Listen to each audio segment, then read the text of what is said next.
Neste vídeo vamos falar sobre uma coisa muito importante que é o conceito de centro instantâneo de rotação, também designado por CIR, a abreviação.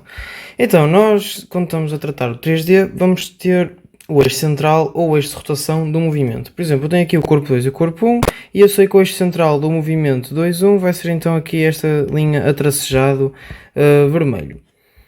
Depois, o ponto de interseção do eixo de rotação com o plano 2D, quando nós podemos considerar um movimento plano, que é o caso deste, como nós já tínhamos visto anteriormente, então essa interseção com o plano 2D vai ser então o eixo instantâneo de rotação. Ou seja, o eixo instantâneo de rotação do movimento 2,1, 2 relativamente a 1, é neste caso o ponto A.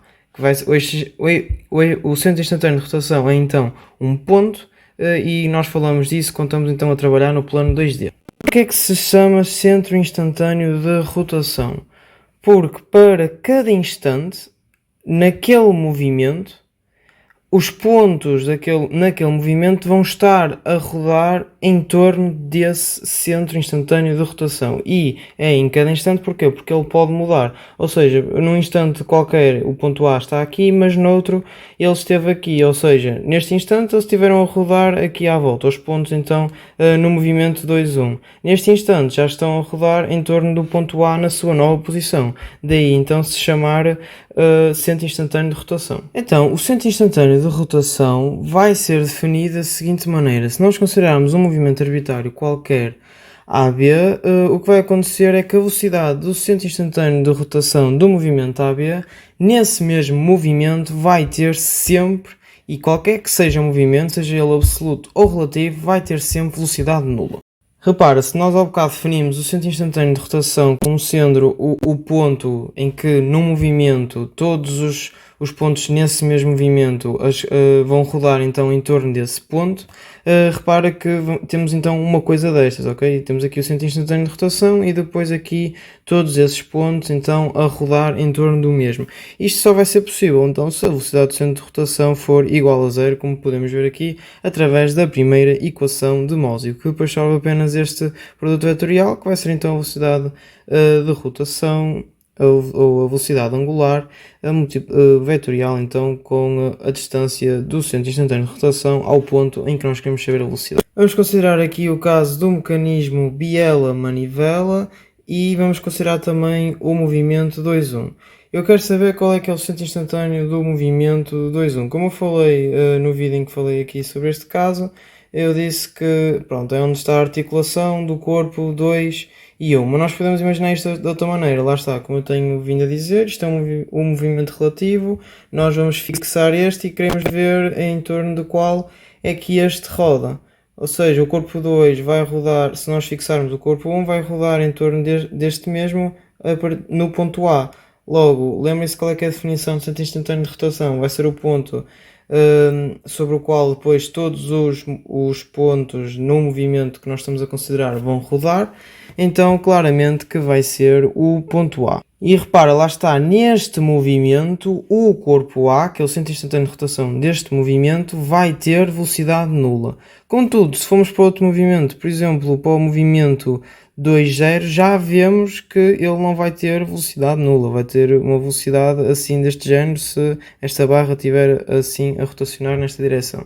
Então repara, se eu tenho um movimento AB e eu quero determinar, por exemplo, analiticamente qual é que é o seu centro instantâneo de rotação, então eu sei que a definição de centro instantâneo de rotação do movimento é que nesse ponto, centro instantâneo de rotação, que eu vou a partir de agora chamar ponto P aqui, nesta exemplificação, eu sei que a velocidade nesse mesmo movimento é zero, então eu vou igualar isto a zero.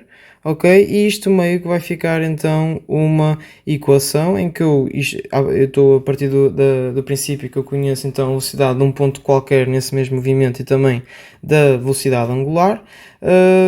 O que vai acontecer? Vai aparecer então aqui uma equação em que depois aqui nós podemos fazer isto através da diferença entre pontos, ou podíamos dizer que estava a uma distância x, y, z do ponto Q. Lá está, tínhamos que encontrar uma referência, mas o importante era que depois definíamos então a posição do centro instantâneo de rotação em relação a um ponto ou em relação à origem. Uma coisa muito importante é a obtenção gráfica deste centro instantâneo de rotação, que é um exercício que vai sair sempre nos exames de cinemática. E para o efeito existem dois métodos, o método da perpendicularidade e o método do alinhamento. Existem outros, mas este é aqueles que se usam. E o método de alinhamento é aquele que nós vamos usar principalmente, e depois, quando este já não dá, utilizamos o método da perpendicularidade, mas vamos aqui observar em detalhe os dois métodos. No método da perpendicularidade vamos partir da equação de Mose e eu vou definir que a velocidade de um ponto B qualquer no movimento AB, nós podemos partir do centro instantâneo de rotação, que eu a partir de agora vou representá-lo por I. A velocidade desse mesmo centro instantâneo de rotação no movimento AB, que nós já sabemos que pela definição é igual então ao vetor nulo, mais então ômega AB a multiplicar por este vetor I de P. O que é que vai acontecer então? É uma coisa que até podemos ver mais facilmente a partir daqui. Nós conseguimos ver que para qualquer ponto desse movimento, se nós definirmos então a velocidade, o centro instantâneo de rotação vai estar sempre numa direção perpendicular então a essa velocidade. Ou seja, eu sei que consigo definir uma reta onde vai estar então o meu centro instantâneo de rotação. Porquê? Porque eu sei que a direção é perpendicular então a um vetor de velocidade num dado ponto e sei que vai passar por esse ponto. Ou seja, eu consigo definir então uma reta que sei que vai conter então o meu centro instantâneo de rotação. O que é que acontece?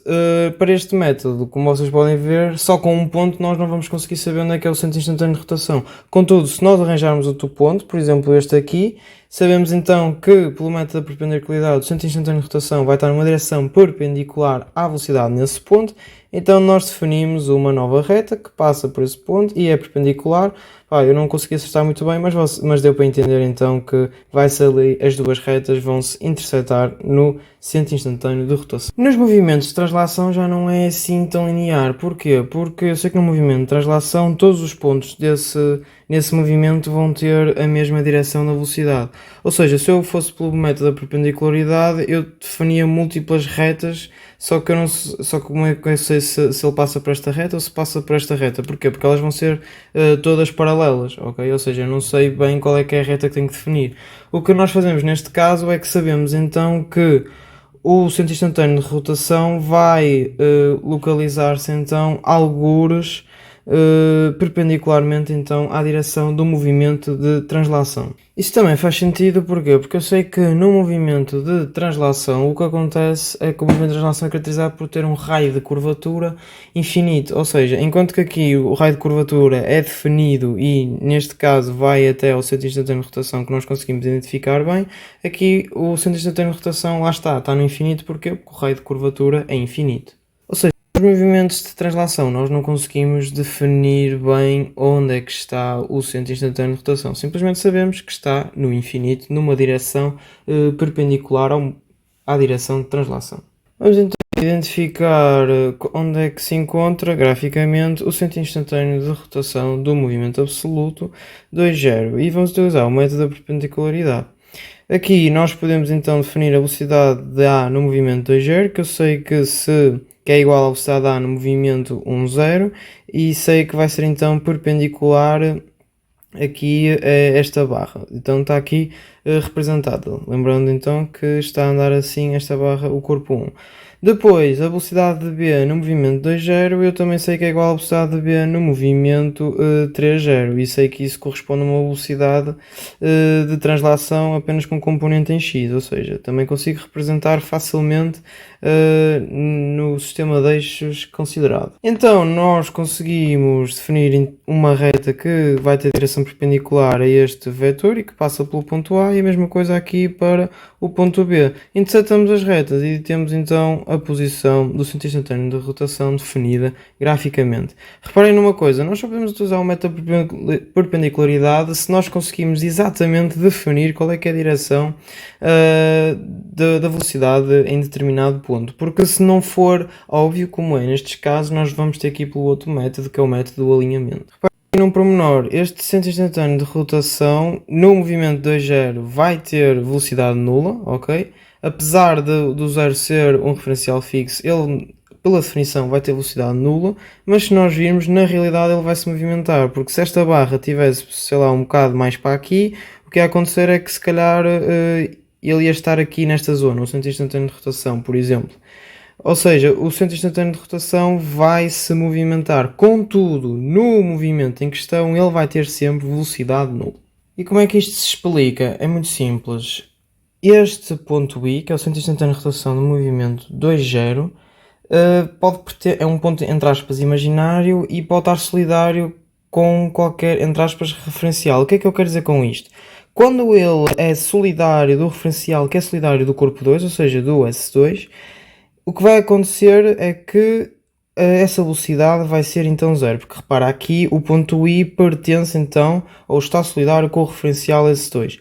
Quando este ponto I não é então solidário com o referencial S2, aí a velocidade já vai ser diferente de zero e vai ser então a velocidade com que ele permuta de posição. Isto já pode parecer um bocado confuso e não há problema nenhum, nós depois vamos perceber este conceito melhor mais à frente, mas fiquem só com esta ideia. O que é importante reter acerca do centro instantâneo de rotação é que no movimento que estamos a considerar vai ter então velocidade nula.